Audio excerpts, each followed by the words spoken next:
My name is Haley McMillan, and for 27 years, I lived in the shadow of a family that measured worth by loud achievements and Ivy League degrees.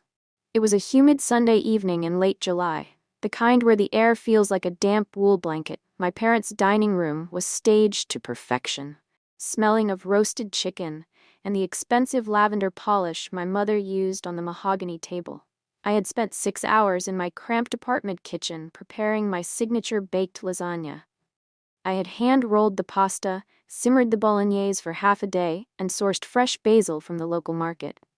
As I placed the heavy ceramic dish on the floral tablecloth, I felt a spark of hope. Maybe today they would finally see me. My mother, however, didn't even look at the food. She immediately began fussing over the placement of the silver salad forks, clicking her tongue in disapproval. The room was crowded with aunts, uncles, and cousins, all murmuring about their recent promotions and overseas trips. I stood there, my oven-mitted hands trembling slightly, waiting for a single thank you, or "this looks delicious." Instead, the air was thick with a critique that hadn't even been spoken yet. I felt small, like a ghost haunting my own childhood home. We all sat down, the clink of heavy silver against china sounding like tiny hammers. My father, a man who prided himself on brutal honesty, took a small, clinical bite of my lasagna. The table went silent, waiting for his verdict. He chewed slowly, wiped his mouth with a linen napkin, and looked me straight in the eye. "It's fine, Haley," he said, his voice calm but cutting. "But let's be real. Not everyone has the talent you think you do. You should probably stick to your office job and leave the culinary arts to the professionals." A few of my cousins laughed politely, the sound echoing off the crown molding like a slap. My chest tightened so hard I could barely breathe. I looked down at my plate, the layers of pasta I had worked so hard on now looking like a pile of failure. I felt a hot flush of humiliation creep up my neck. No one defended me. My mother just sighed and offered more salad to my Uncle Peter, as if my father had simply commented on the weather. I sat there with my spoon hovering mid-air, realizing that to them, I was just a hobbyist playing house. The effort I poured into my passion was completely invisible to the people who were supposed to love me most. The rest of the dinner was a blur of passive-aggressive commentary. Every time a cousin mumbled a compliment about the seasoning, my father was there to undercut it. "A bit heavy on the oregano, don't you think? Or the cheese is a little oily." I didn't say a word. I just listened to the 100th version of this same conversation. It was always the same story. "Haley is nice, but Haley isn't special." My father's words looped in my head like a broken record. "Not everyone has the talent you think you do." The honest commentary continued through dessert, which was a store-bought tart my mother had plated to look fancy. I realized then that they didn't actually care about the quality, they cared about the control. They needed me to be the untalented one so they could feel superior. My heart was pounding, but my hands were finally steady. I didn't cry. I didn't storm out. I just made a quiet internal vow. If my own blood refused to see the skill I knew I possessed, I would go out into the world and find the truth for myself. I would find out if I was truly delusional, or if they were just blind. I got home to my small apartment at 10:45 p.m., and didn't even take off my coat. I sat on the hardwood floor, surrounded by my overflowing collection of notebooks and stained cookbooks. My laptop screen felt like the only light in a very dark world. I began typing with a frantic energy, searching for local artisan food fairs, community cooking competitions, and weekend pop-up opportunities. I found the Oak Creek Artisan Food Festival. It was prestigious, competitive, and happened to be taking place the following weekend. I scrolled down to the vendor application section. The clock on my taskbar showed 11:17 p.m. The deadline for late entry applications was midnight. My heart raced as I filled out the forms, attached photos of my previous work, and wrote a brief, passionate description of my signature dishes. I hit the submit button at 11:42 p.m., the cursor blinking at me in the silence of the room. I paid the non-refundable entry fee, with the last of my fun money for the month. There was no turning back now. I wasn't just Haley McMillan, the girl who made fine lasagna for ungrateful relatives. I was now a registered vendor. I closed the laptop and stared at the ceiling, feeling a strange mixture of absolute terror and total electricity. The next 3 days were a whirlwind of focused intensity.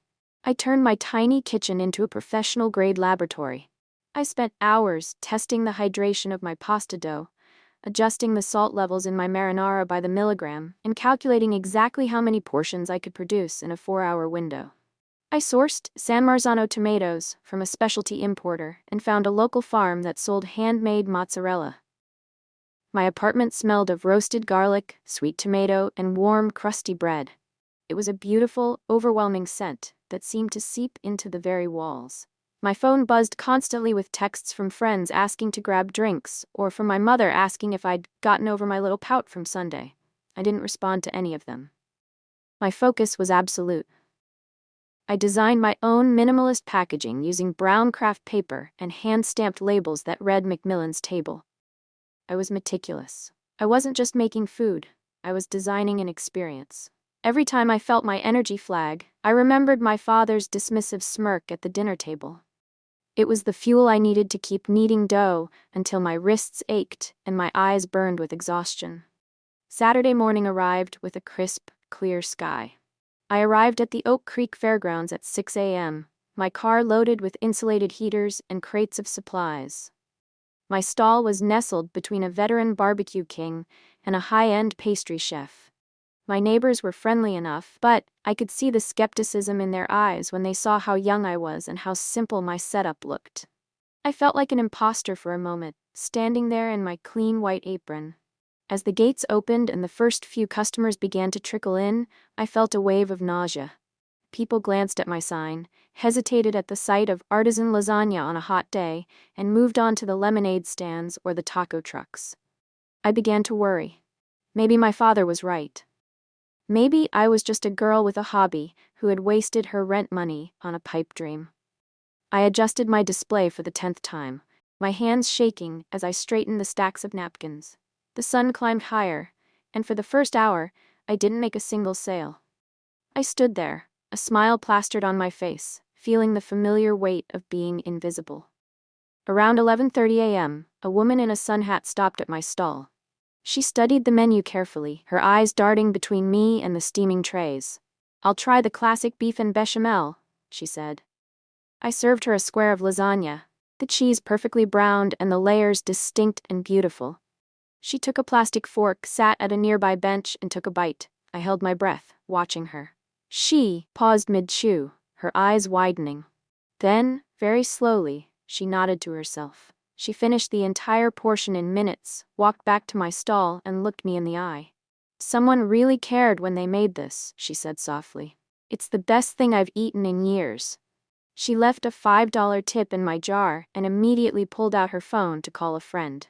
"You have to get over to the Macmillan stall," I heard her say as she walked away. That was the spark. Within 20 minutes, another couple arrived, then a group of 4. The word began to spread. It wasn't just food, it was the care the woman had mentioned. People could taste the hours of simmered sauce and the hand-rolled effort. By mid-afternoon, the momentum had shifted from a trickle to a flood. There was now a queue stretching down the gravel path, wrapping around the corner of the neighboring barbecue stall.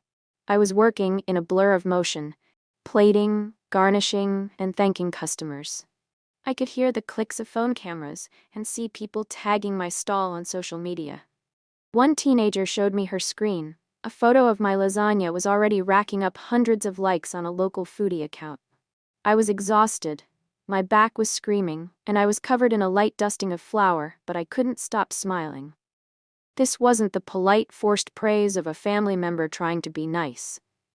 These were strangers who were paying their hard-earned money and coming back for seconds. They had no reason to lie to me. They didn't know I was untalented, Haley. They only knew that I was the woman who made the most incredible lasagna they had ever tasted. For the first time in my life, I felt the heavy weight of my family's expectations start to lift.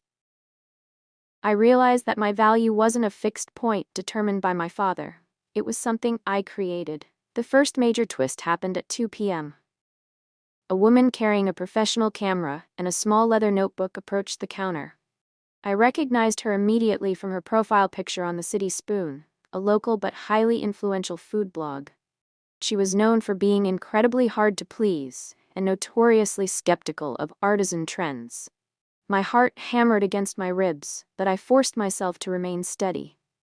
I presented her with a sample of my roasted vegetable lasagna, featuring the handmade mozzarella. I didn't offer a sales pitch or an explanation. I let the dish speak for itself. She took a bite, her expression unreadable. She chewed, looked at the layers, and then started typing furiously on her laptop at a nearby standing table. 10 minutes later, a notification popped up on my phone. She had posted a lightning review. In a sea of overprocessed fair food, Macmillan's Table is a masterclass in care and authenticity. This isn't just lasagna, it's a story of patience. Suddenly, the crowd doubled. People who had been across the fairgrounds were now sprinting toward my stall. I had officially gone from a newcomer to the must-try event of the weekend. By the time the fair closed, I was completely sold out. I drove home in a daze of pride and exhaustion. That evening, my phone began to blow up. My cousin, the one who had laughed loudest at dinner, sent a text. "Why didn't you tell us you were at the Oak Creek Fair? I just saw you on the front page of the City Spoon blog." Overnight, the reviews and photos circulated through the family group chat like wildfire. My parents, who usually dominated the chat with news of their own triumphs, were uncharacteristically silent for several hours. Then, my mother posted a link to the blog post with a single, confused emoji. They were seeing dozens of strangers, including a professional critic, praising the very talent they had dismissed as non-existent just a few days prior.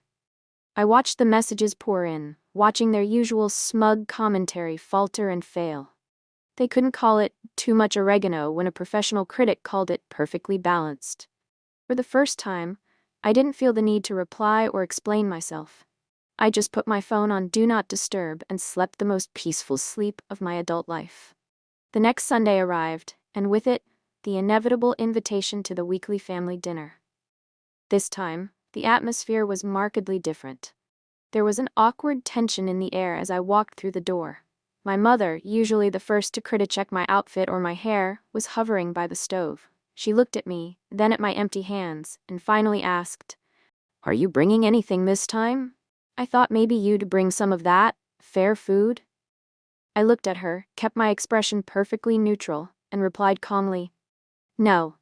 The word hung in the air like a physical weight. Silence descended over the living room. For the first time in my life, my absence from the kitchen was noticeable. It wasn't taken for granted that I would provide labor for their enjoyment. I sat on the sofa and picked up a magazine, refusing to offer any further explanation. My father walked in, looking like he wanted to say something, but he just cleared his throat and sat in his armchair. The power dynamic had shifted. I wasn't the girl seeking approval anymore. I was the woman who had already found it elsewhere. My silence was my boundary. A week later, my parents were hosting a much larger gathering. It was an annual event for my father's colleagues and some high-profile family friends. Usually, my mother would spend a week stressed out, and I would be expected to spend my entire Saturday as her unpaid sous chef. This time, the phone call was different. My father called me personally. "Haley," he said, his voice hesitant. "We were wondering, would you be interested in catering the party? Everyone is talking about that review you got." I paused, letting the silence stretch just long enough to be uncomfortable. "I'd be happy to," I said, "but I'll be doing it under my rules. I'll provide a professional contract, a set menu, and my standard catering fee. I'm not helping out as a daughter, I'm working as a professional." I could hear him swallow on the other end of the line. There was no honest commentary this time about my lack of talent. He agreed to my terms. For the first time, I was in total control of the narrative. I wasn't a guest being insulted. I was a professional being hired. The night of the party was a public triumph. I arrived with 2 hired assistants and a perfectly curated menu. I moved through the kitchen with the precision of a clockmaker. The dinner was flawless. As the guests began to eat, the room erupted in genuine praise. These were people of status and taste, and they were openly asking for my business cards, my recipes, and my availability for their own upcoming events. I saw my father standing in the corner, watching me handle a room of 50 people with effortless grace. For the first time in my life, he looked at me with quiet pride instead of dismissal. It wasn't the pride I used to crave, though. It was different now because I didn't need it. My mother wandered into the kitchen, looking slightly dazed by the sheer volume of compliments she was hearing. "People won't stop talking about your cooking, Haley," she muttered, almost to herself. She looked at me as if she were seeing a stranger. I just smiled, plated another perfect dish, and kept moving. I had turned their house into my stage, and the performance was undeniable. The second major twist came toward the end of the evening. A woman named Mrs. Gable, a longtime family friend who owned a successful boutique cafe in the city, pulled me aside. "I saw the posts online from the fair, Haley, but tasting this tonight, it's a different level. I'm looking to do a series of weekend pop-up events at my cafe to revitalize the dinner menu. Would you be interested in a collaboration?" This was the ultimate validation. Mrs. Gable was a legend in the local food scene. Her reach expanded far beyond my neighborhood and my family's social circle. By agreeing to this, I was moving into a new, appreciative audience that had no ties to my past. My parents watched from across the room as I shook her hand, finalizing the deal. The untalented girl was now a business partner to one of the most respected women in the city. My reach was expanding, and my skill was being validated by the market itself. I felt a surge of autonomy that was more intoxicating than any wine served that evening. At the next small family dinner, a few weeks later, my parents tried to slip back into their old habits. My father started to offer some constructive criticism about the texture of the bread I had mentioned using at the cafe. I didn't get defensive. I didn't get angry. I simply looked at him with a calm, professional firmness. "I appreciate your opinion, Dad," I said, "but the sales data and the critic reviews suggest otherwise. I think I'll stick with my current methods." The guests at the table noticed the shift immediately. There was no argument to be had because I wasn't engaging in his game. He muttered under his breath, "Well, I suppose we underestimated you." There was no apology, and I realized I didn't need one.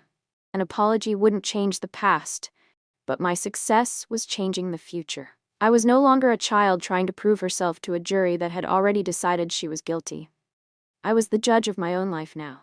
The room felt different. The air wasn't stuffy anymore. It was just a room. Months later, my pop-up events at Mrs. Gable's cafe had become a staple of the city's weekend scene. I had a loyal following, a growing bank account, and a sense of purpose that radiated from me. I decided exactly what to cook, when to cook it, and for whom. I was no longer at the mercy of anyone's honest commentary. One Sunday, I dropped by a casual family gathering. I arrived empty-handed, not out of spite or anger, but out of choice. I wasn't the family cook anymore. I was Haley McMillan, the chef. My parents watched as I sat down, relaxed and confident. They saw the way I carried myself, the way I spoke about my business, and the way others now looked at me with respect. They silently acknowledged the truth. The story was mine now. They had lost their power to define me the moment I stopped believing their version of who I was. I looked around the dining room, the same room where I had once felt so small. And I smiled. I was finally satisfied. I was finally free. I took a bite of someone else's salad, and for the first time in 27 years, it tasted like peace.